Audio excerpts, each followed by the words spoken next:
Assalamualaikum warahmatullahi wabarakatuh. Perkenalkan, nama saya Siti Fatimah Rahma dengan NIM 612012304886. Saya semester 4, Prodi Manajemen kelas RA12.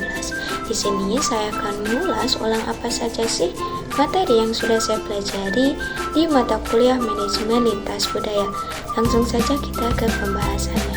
Yang pertama, kita akan membahas apa itu manajemen.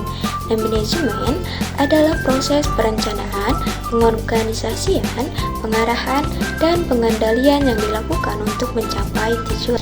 Nah, setelah kita memahami apa itu manajemen, selanjutnya kita akan membahas apa itu manajemen lintas budaya.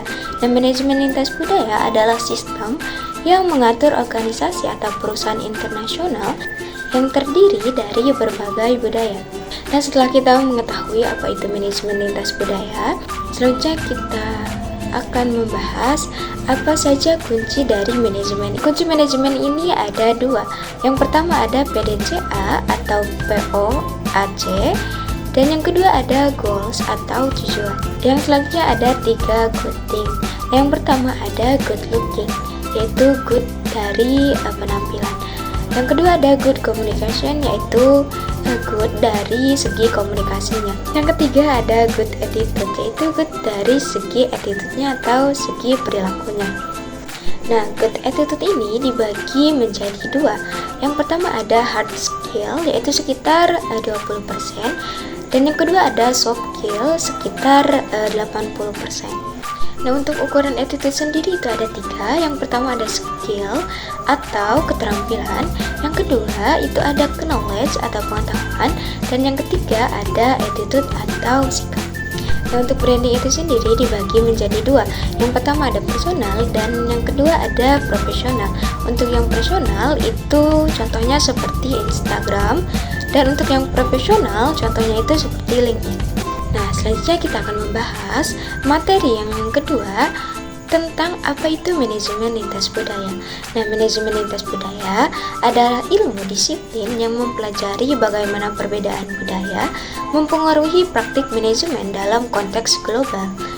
Nah, ini mencakup pemahaman tentang perilaku individu dan kelompok dalam organisasi yang beroperasi di berbagai budaya, serta bagaimana cara berinteraksi secara efektif dengan karyawan atau pelanggan dari latar belakang budaya yang berbeda. Selanjutnya kita masuk ke budaya organisasi.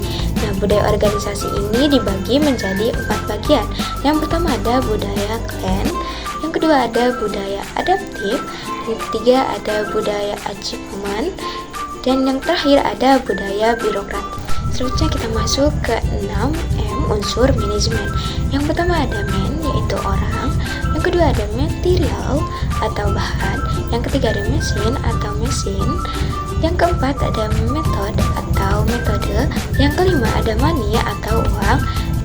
Yang keenam ada market atau pasar. Nah, untuk keterkaitannya sendiri itu ada 3. Yang pertama ada organisasi, yang kedua ada manajemen, dan yang ketiga ada manajer. Nah, kenapa sih penting mempelajari manajemen lintas budaya? Nah, mempelajari manajemen lintas budaya itu penting karena kita hidup di dunia yang semakin terhubung dan beragam. Dengan memahami perbedaan budaya, kita bisa menghindari kesalahpahaman yang sering terjadi dalam komunikasi, terutama saat bekerja dengan orang luar dengan latar belakang yang berbeda. Nah, misalnya dalam sebuah tim internasional, cara orang berkomunikasi sangat bisa berbeda.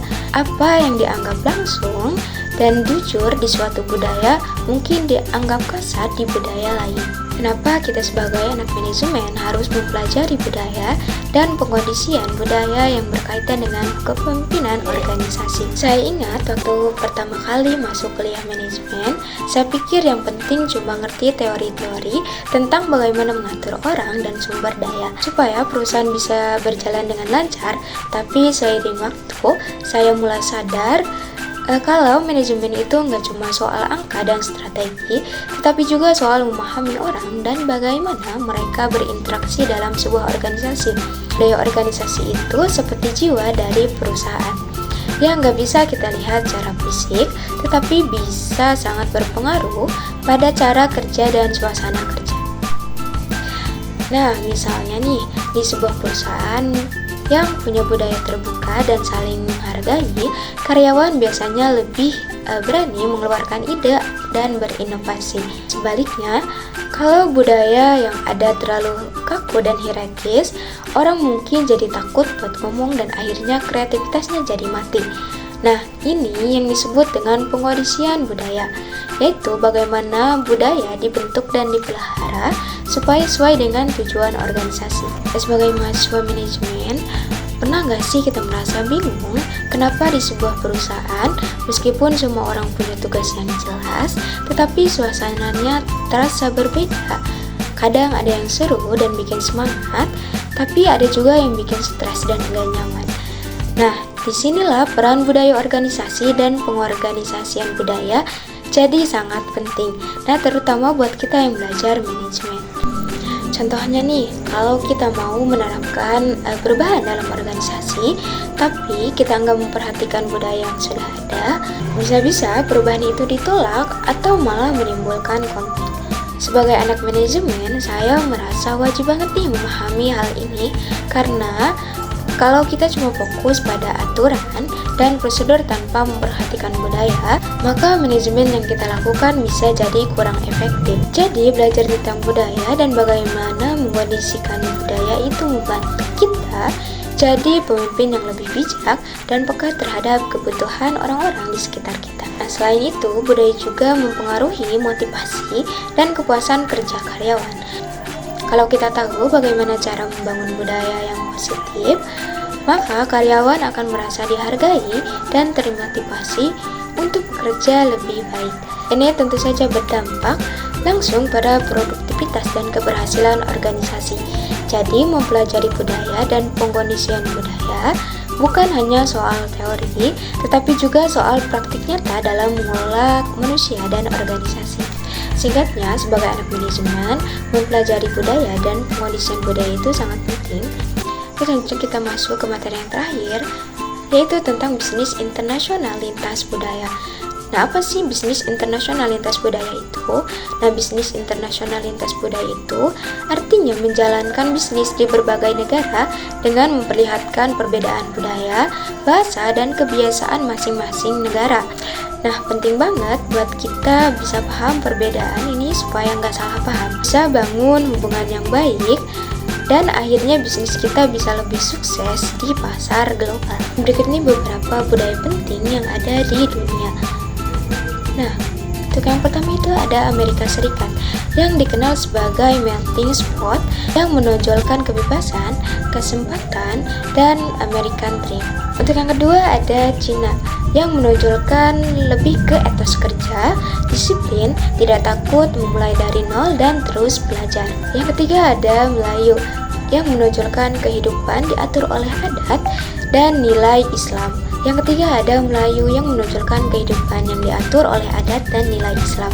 Terus pekerja itu dianggap sebagai ibadah dan tanggung jawab. Selanjutnya ada tantangan bisnis internasional di lintas budaya itu dibagi menjadi 3. Yang pertama ada perbedaan bahasa, kedua ada perbedaan nilai dan norma, dan yang ketiga ada perbedaan praktik bisnis. Selanjutnya ada strategi bisnis internasional lintas budaya. Strategi bisnis internasional lintas budaya itu meliputi yang pertama ada pelatihan lintas budaya, kedua ada menghindari stereotip, yang ketiga ada mengikuti pedoman etika, dan yang keempat ada membuka komunikasi. Yang terakhir, mengapa sih pemahaman lintas budaya ini penting dalam bisnis internasional? Pemahaman lintas budaya itu sangat penting dalam bisnis internasional karena dapat membantu mengurangi kesalahpahaman, membangun hubungan yang kuat dengan mitra dan pelanggan, meningkatkan efektivitas komunikasi, memperluas pangsa pasar, dan meningkatkan daya saing perusahaan secara global. Dengan memahami budaya setempat, perusahaan bisa menghindari kesalahan yang bisa merugikan dan menyesuaikan strategi bisnis agar lebih efektif. Mungkin itu saja materi yang dapat saya sampaikan, kurang lebihnya mohon maaf. Wabillahi taufiq wal hidayah. Wassalamualaikum warahmatullahi wabarakatuh. Bye.